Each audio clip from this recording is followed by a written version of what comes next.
Fala aí, estudantes, tudo bem com vocês? Sejam bem-vindos a mais um vídeo. Dessa vez nós não vamos fazer nenhuma videoaula a respeito do conteúdo de ciências da natureza. E sim, a gente vai tentar desmistificar um pouco esse negócio chamado estudo, dando aí algumas dicas em relação às táticas de estudo que nós podemos utilizar. Eu me chamo Emanuel Davi, sangue no olho, café na xícara. Vem comigo para mais um vídeo.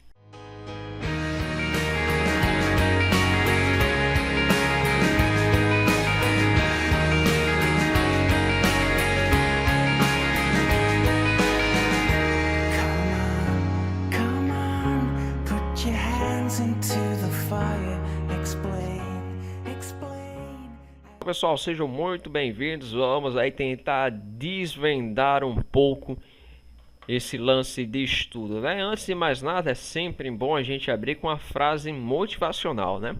Comece fazendo o que é necessário, depois o que é possível e de repente estará fazendo o impossível, de São Francisco de Assis. Então vamos embora? Primeiro, na vida de um estudante existem inúmeros desafios.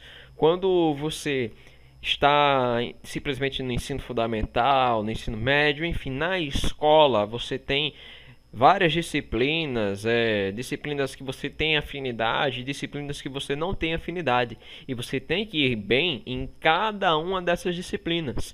Não se iluda, o mesmo jeito é a faculdade. Sempre tem uma matéria que a gente não tem afinidade, e coisas com que a gente não tem afinidade geralmente são coisas que nós não entendemos. E se nós não entendemos, a nossa tendência é fazer o quê? Deixar para depois, achar que não é interessante, porque é algo muito abstrato. Então estudar esse tipo de disciplina é um grande desafio na vida de um estudante, mas principalmente daqueles que estão fazendo o pré-vestibular, daqueles que estão fazendo um cursinho, que querem entrar em um curso bastante concorrido, como os cursos da área de engenharia, da área de tecnológicas, da área de saúde.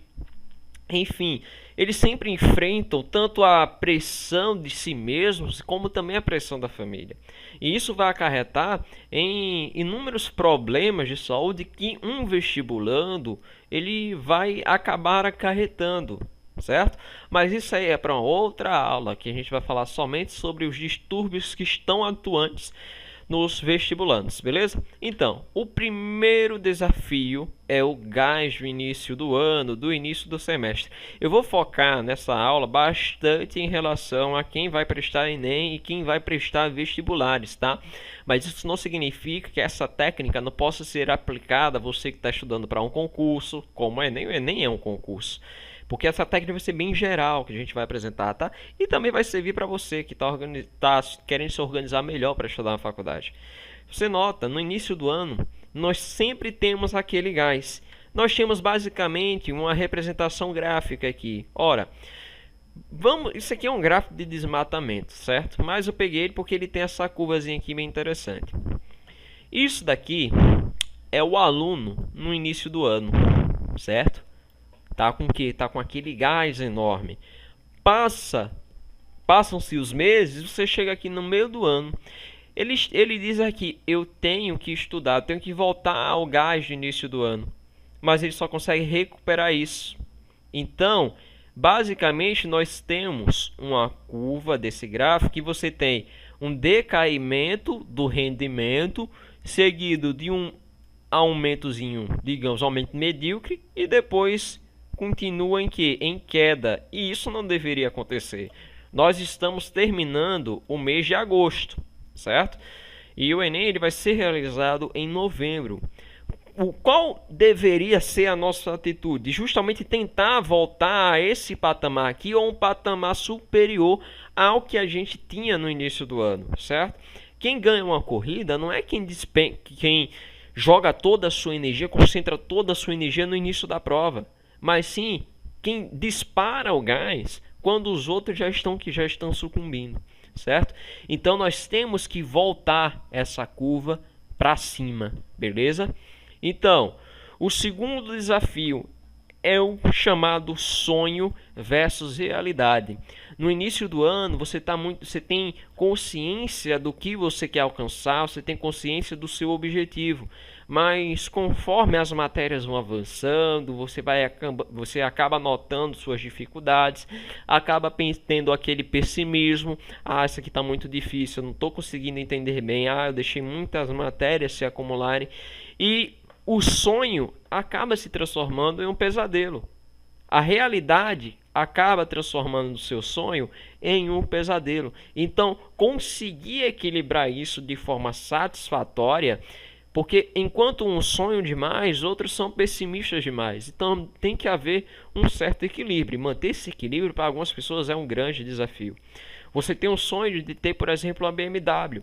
Só que a realidade agora é um ônibus lotado que você pega. Entende? Então tem gente que não consegue manter um equilíbrio entre o sonho e entre a realidade. Nós também temos incertezas. Nossa, isso acontece muito com a galera do pré. Incerteza é algo que todos nós detestamos, com certeza. Incerteza é algo que todos nós detestamos, com absoluta certeza. Já pensou? Quem aqui gosta de ficar incerto quanto ao seu futuro, incerto quanto às suas decisões? Acredito que ninguém, não é? Pressão familiar. A pressão, ela é algo bom, mas quando feita em um certo limite. Agora, quando você tem uma pressão acima do limite, tem gente que não consegue lidar bem com essa pressão e acaba surtando.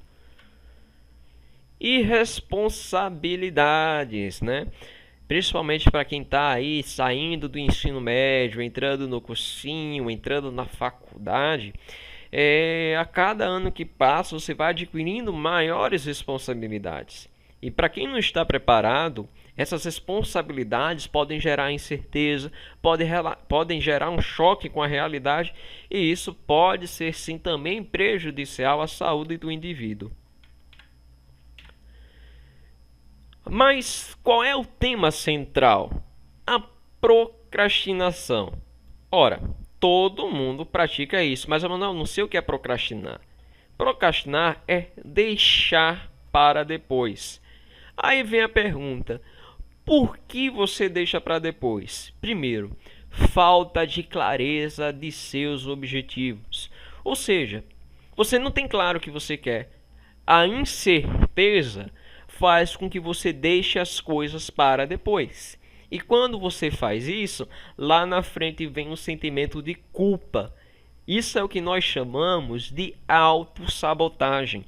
Com certeza você já cansou de ouvir de que o maior concorrente está dentro de você. E o seu maior concorrente é você mesmo.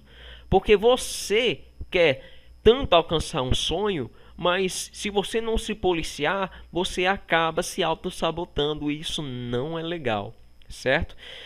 Você tem que ter claro quais são os seus objetivos, o que você quer fazer. Se você não tiver claro isso, não tiver determinação para alcançar seus objetivos, de nada vai adiantar as técnicas que eu vou lhe ensinar. Deixando para depois também porque não há uma data limite, ou então essa data limite está muito longe. Você tem aí quem está no cursinho. O cursinho começa no início do ano, geralmente no final de janeiro, e as provas são geralmente em novembro e dezembro. Ou seja, você passa o ano todinho. Começa janeiro com gás, mantém ainda pelo mês de fevereiro. Alguns vão conseguir até o mês de março. Mas depois de março, o rendimento tende a cair muito. E tem gente que não consegue se recuperar disso. Isso é um grave problema. Pausa por café.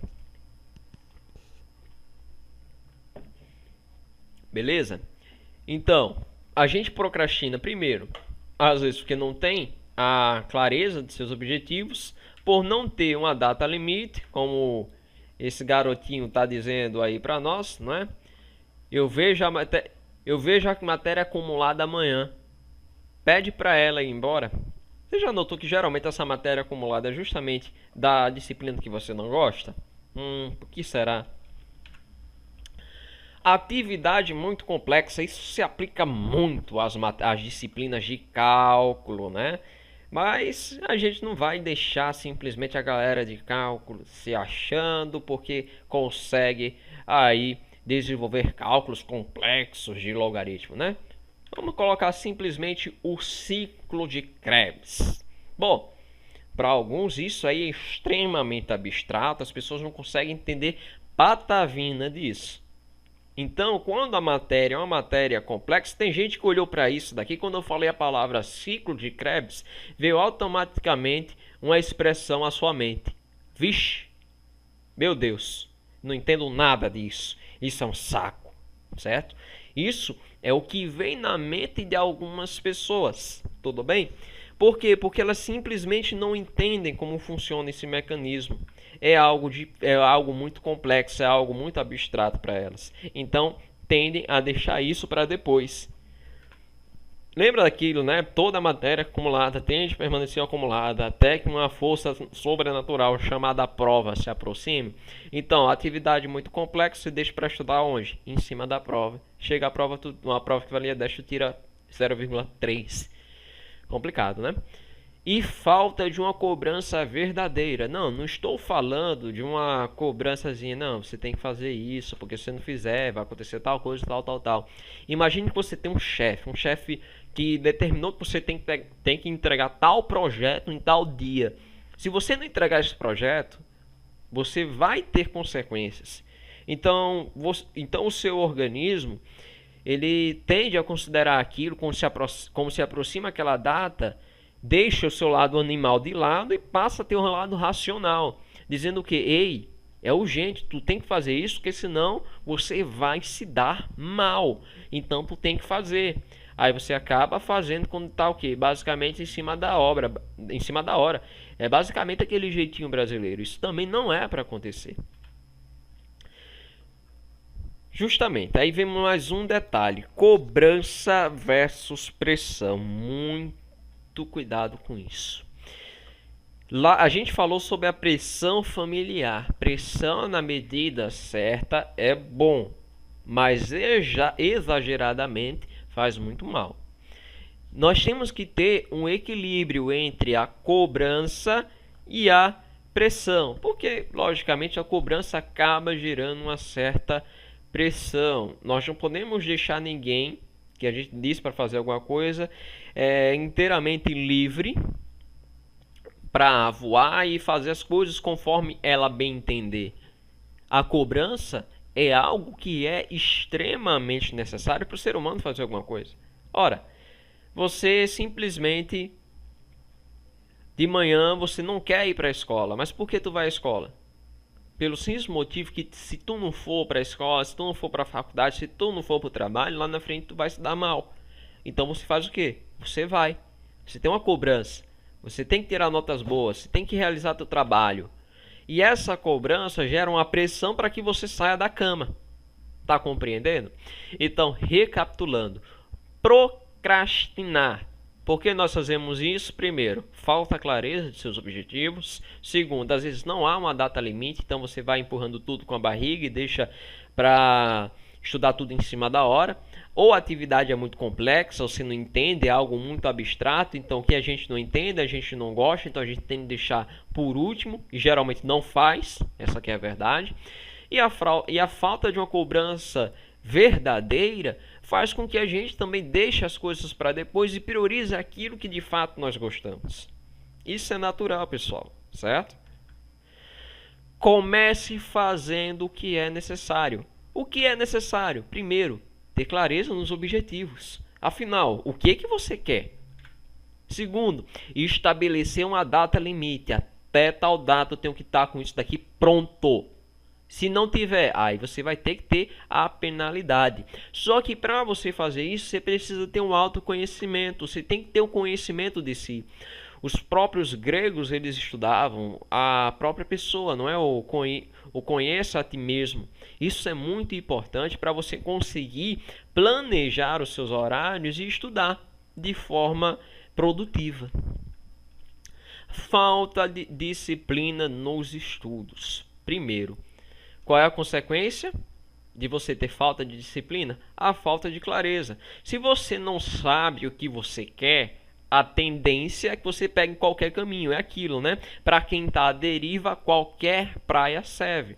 Então, se qualquer praia serve, você não sabe para que você está estudando. Então, você faz o quê? Estuda de qualquer jeito. Aí tu decide, faltando um mês para a realização da prova, que tu quer fazer um curso concorrido. Vai dar certo? Não sei. Pode ser que você seja muito sortudo e dê. Mas sorte também é algo relativo. Tu vai contar com a sorte ou com tua preparação? Eu, particularmente, prefiro contar com a preparação, não é isso? Então, pela segunda vez, nós temos que ter clareza no que nós queremos. Eu quero fazer engenharia, eu quero fazer química, eu quero fazer história, eu quero fazer enfermagem, eu quero fazer medicina, eu quero fazer biologia, eu quero fazer biomedicina, enfim, eu quero ser farmacêutico, perito criminal, professor. Você tem que ter claro os seus objetivos.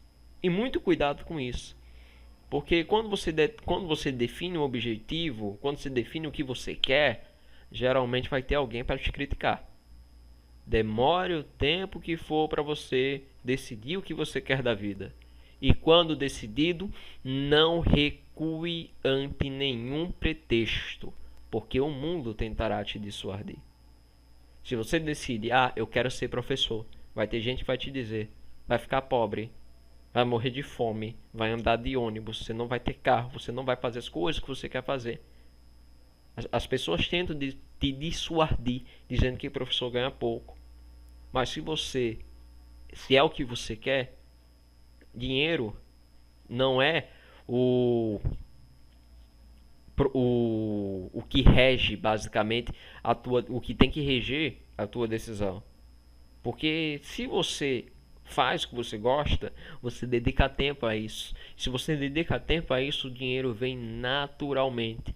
É o fruto do seu trabalho, certo?